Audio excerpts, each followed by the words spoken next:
Why did Cormac McCarthy never talk about his writing? Because McCarthy is the most iconic author of all time who refused to speak about his writing because there are reclusive authors out there like Thomas Pynchon or even a J.D. Salinger who were almost inaccessible. But Cormac McCarthy, throughout his whole life, was someone who you could go talk to and he would talk to you back about anything except writing and literature. There are so many accounts of people meeting McCarthy in a diner and sitting and talking to him about Wittgenstein for 45 minutes. But as soon as you said, hey, what happened in Blood Meridian? Who was the judge? He automatically shut down and would shut you down. And this is such an interesting approach because we have dealt, as I said before, with reclusive authors. We have Thomas Pynchon, and there are other authors who are kind of much more inaccessible. One that comes to mind is Neil Stephenson, the science fiction writer. But there is information out there and interviews from Neil Stephenson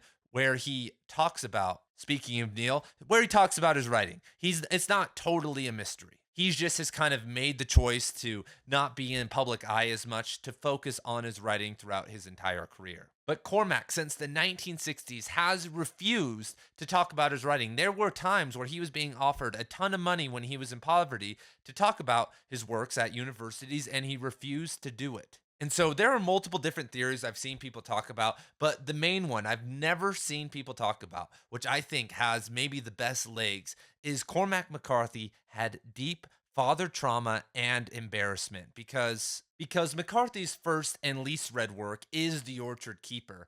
And that novel is a scathing rebuke against his father's tyranny and mindset toward reality. His father was a lawyer for the Tennessee Valley Authority who was ripping people off their ancestral lands and farms for different projects around Knoxville, Tennessee. And his dad was the leading lawyer in the realm of eminent domain, which is such a sleazy job to be doing.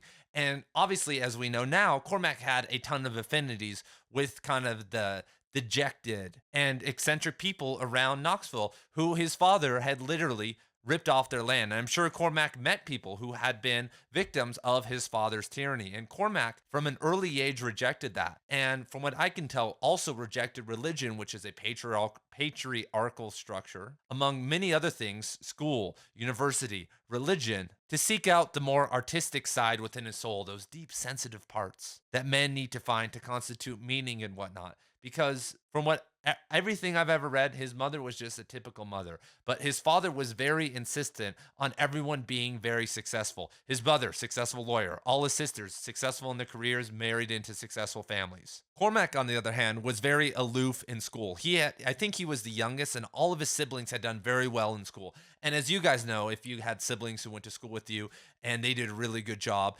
people view you just like them. I had an older sister who had like a 3.9 GPA, and all the teachers loved her. And then when I came through, they thought I was the next Victoria, but I absolutely wasn't. And it actually created a lot of resentment in my heart because they treated me, because they got thrown out of their perception, much different than the other students who never had an expectation put on them. And so Cormac's reaction to this was to become just a lazy dude who hung out. And when you hear people talk about him in high school, he didn't care at all. He wasn't doing physics and math after school. He was having fun fixing cars and playing sports with his friends. And another interesting thing is that his older sister was the editor of the school newspaper and wrote, while Cormac was a freshman or sophomore, that he was going to one day become the editor, but he never did. So it seems like there were these very high expectations on Cormac stemming from his father, who was very successful, one of the more wealthy peoples in the Knoxville area. And so Cormac eventually left to go to the Air Force and came back and decided that he wanted to be a writer. He had these grand ambitions to be someone, but his first book was about all the people around him. When you look at his first two short stories, Awake for Susan and A Drowning Incident, you can see the father trauma there. One of the stories, A Drowning Incident, is about a boy who is mad at his father for drowning these puppies. So the boy has a younger sibling who's a toddler, so he takes one of these dead puppies and puts it in the crib of the toddler and sits there until the father comes back and sees it as a show of rebellion toward the father. And with very early short stories, and Cormac didn't write very many from what we can tell, they're very personal. It's a very big reaction to what your life is about. And Cormac actually took this idea about the drowned puppies and threw it in Blood Meridian. He put a very similar idea in The Orchard Keeper.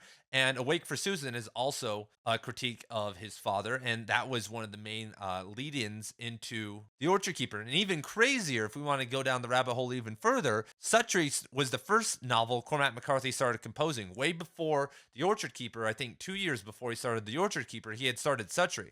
But it didn't really have legs because it was way too personal. And Cornelius Suttree, in the very early drafts of of Suttree, referred to himself as the poet. And in those early drafts, he was much more, first of all, emotional and much more condescending and like rebuking of his father. And who does that sound like? McCarthy was portraying himself, which once again is a very easy tactic in his very first novel, which is Suttree. And eventually he disguised a lot of that, as I've talked about in videos about how he created characters. But Cormac's writing these very personal stories. And in these stories, there's actually, in The Orchard Keeper, there's some weird stuff. There is a moment at the very start of the novel where one of the main characters, this isn't really a spoiler, this is just a small little scene that has nothing to do with the story. Two of the characters pick up some girls and they both have sex with them in the outhouse of some local black people. And they're joking about it and dropping the N word, hard R, and like all this weird stuff. And if you think of Cormac, whose parents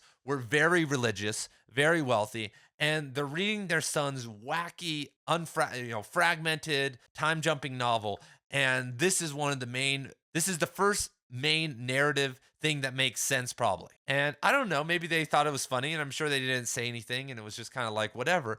But I'm sure there was a resentment and hatred and embarrassment in Cormac's heart over all of this, because you don't write about things so personal unless you have some weird energy going on, because his second novel, Outer Dark, was a scathing rebuke of his first wife, who left him and took their son with her to Wyoming. And Outer Dark stemmed from that. He literally started composing it the month that she said, I'm going to get a divorce and I'm leaving. It's, as I've said many times on this program before, his Eraserhead. But these first couple novels, McCarthy's Southern novels, seem to be a very distinct reaction to things going on. Child of God was a reaction to a news story about a necrophiliac and a very similar group of killings that happened right in Cormac's area. And speaking of Child of God, that is a novel dealing with necrophilia. That is very embarrassing. How do you talk about that? Cormac's second wife, Annie Delisle, was a rich, wealthy socialite. Rich and wealthy are the same thing, sorry. From England. And she had a very, kind of bougie family. And she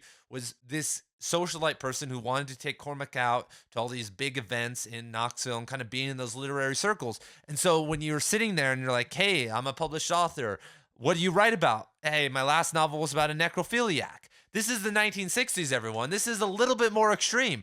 I mean, Ted Bundy wasn't even around yet. Like, this wasn't even in people's consciousness at this time, really at a deep level. And especially at kind of the more wealthy and, religious types that the McCarthys were really around at that time. And not even to talk about his family. How was his father reacting to all this? And Cormac's not making any money. He's gaining no success from these really odd novels that he's writing about. So I think the main mechanism that he developed at this time was to just not talk about them, because I'm sure in the early days before Cormac was famous, he at parties would probably talk to people, he probably indulged people, and something seemed to go wrong during these conversations. And this happens all the time. This is why I try not to talk about politics and religion and even literature with people sometimes, because you can get in an argument with them and you can kind of tell how it's going to go, so you kind of reject that. And Cormac, for whatever reason, didn't like how these conversations were going and how people perceived his writing. He didn't like explaining it, because all of us like attention. All of us like to have people understand us. And there was some trauma there that prevented Cormac, and there probably, as I am talking about here, this pre-embedded trauma that made him move toward not talking about things when he finally blew up in his career. Because by the time 1992 comes around, he's in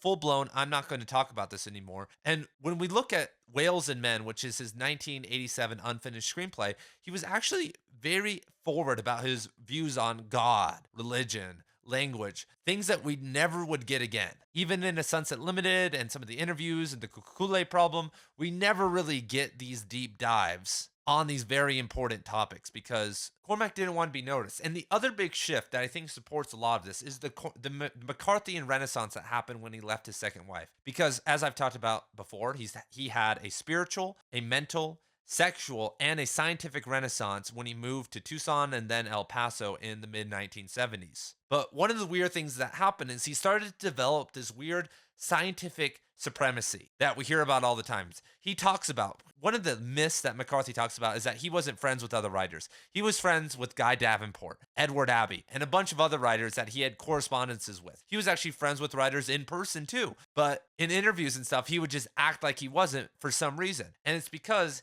he thought that there was this hierarchy going on with people who could understand science and who couldn't understand science. For instance, he talks crap about Carl Jung and a bunch of authors in Stella Maris because they were not mathematically or scientifically inclined or had low IQs. And the only people who care about IQs are people who have high IQs. So that leads me to believe, and also Cormac's talent, that he has a very high IQ. And so the shift in Cormac's later career, once he goes to the Santa Fe Institute, and he doesn't go until the late 1990s, is more of this scientific basis. We see him hanging out with the scientists in the library, and this whole weird mythos is starting to be created that he'll talk to the scientists about all these things, but the general public doesn't deserve this knowledge.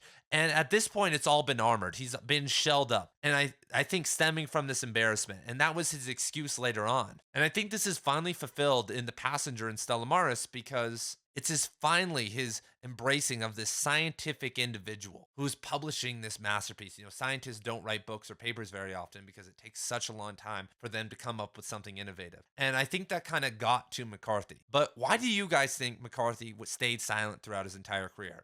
Obviously, as we talked about before, there's the marketing angle. If you don't talk about anything, then people like me talk about why you don't talk about anything. There's this kind of reaction from the mystery. It could also be that, as he talked about with Oprah, that he doesn't know how. It just all comes out when it just is all unconscious. But that is an absolute lie because he spent years revising. When you look at his letters to Albert Erskine, he was more than happy to talk about Erskine, more than happy to talk about his writing process. But he wouldn't talk about it with a random person. And the amount of revision that went into it is where all the characters got created. And that is conscious mind work. Your unconscious isn't working through, like I said, when you look at these letters, that is him just scientifically and logically like thinking through what's going to make the best story here. So obviously he knows what he's doing, and he's not some pantser who's just running through everything and publishing these novels out of nowhere. It could also be that he feels like talking about it ruins the magic. I know a lot of people who don't talk about draft. I kind of feel this way. I don't really talk about things that I'm working on until they're much, at least a couple drafts in, because it can kind of ruin the magic if people start asking questions because you're still in that creative phase and you don't want any prodding or anything like that. So what are your guys' theories? Why didn't he talk about it? Because I feel like him respecting the art and all of that really isn't true. And it seems to stem from a deep embarrassment, which is actually kind of sad.